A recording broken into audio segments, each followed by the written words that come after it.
I did my project on the painkiller codeine. Codeine comes in both liquid and tablet form. Codeine is an opioid pain medication. An opioid is sometimes called a narcotic. Codeine is used to treat mild to moderately severe pain. Codeine is effective for two things. It's an anti-pain medication, and it also helps suppress your coughing reflex, so it helps with coughing. It's been used for very many years in pharmaceutical practice, and you're looking here at a picture of one of the original pharmaceutical preparations of codeine. And codeine is available over the counter in pharmacies here in the UK, with advice from the pharmacist. You can't just pick it off the shelf and buy it. But it's very often added into formulations with other common painkillers, such as paracetamol or ibuprofen, in relatively small amounts to give extra activity. So codeine is a naturally occurring component of the opium poppy. In fact, it's more commonly found in Iranian opium poppies than Afghani opium poppies. It's at higher levels in the Iranian opium poppy. And it was first isolated by a French chemist in 1832. Now, morphine had previously been isolated from the opium poppy in 1800, and then codeine, the knowledge of codeine was added to that in 1832. And codeine, rather like morphine, is an active opiate-type drug. Here we're looking at the structure of codeine, and we're comparing it to the structure of morphine. And as you can see, there's just a single difference in terms of the chemical structure. One of the alcohol groups on morphine, specifically the phenol that's attached to the benzene ring at the top of the structure, has been methylated. It's been converted to a methoxy group, an OCH3 functional group. Now, interestingly, codeine itself is not an active compound. It needs activation inside your body. This is what we refer to as being a prodrug, where you take a substance in tablet form and then your body converts it into the active drug. And it's an interesting story, because what happens with codeine as a prodrug is you take the tablet goes through your stomach into the intestine, where it gets absorbed into your body. And the first thing that happens is the codeine gets into your liver. Now, the liver, as we've said in some previous videos in this series, plays a key role in protecting your body against any drug that you take in and ingest. And the way it does that is it tries to turn a compound into a more soluble form so you can excrete it in your urine through the kidneys. Now, one of the things that makes codeine less soluble is that CH3 group. And so what your liver does is it unmasks the CH3 group and turns the methoxy group into a phenol, an alcohol. So in other words, your liver, in trying to protect your body from this unknown compound codeine, takes off the methyl group and turns codeine into morphine, which is then capable of having a pain-killing effect. And this is one of the reasons why codeine is an effective painkiller. Now, what I want to do is go back and think about that liver metabolism of codeine in a little bit more detail, because it's where some of the problems with the drug potentially arise from.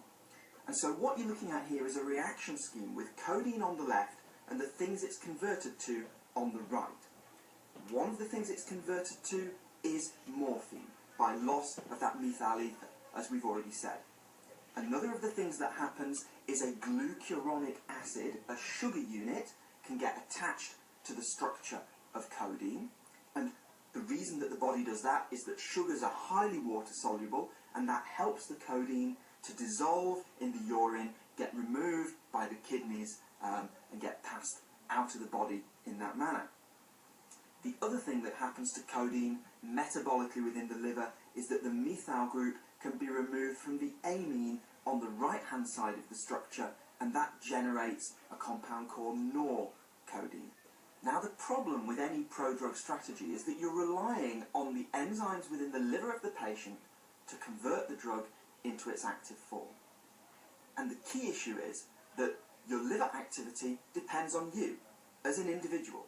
Every individual patient will have a slightly different response to codeine because you have different levels of the key enzymes which convert codeine into its active forms. Morphine, the sugar conjugated version of codeine, and so on.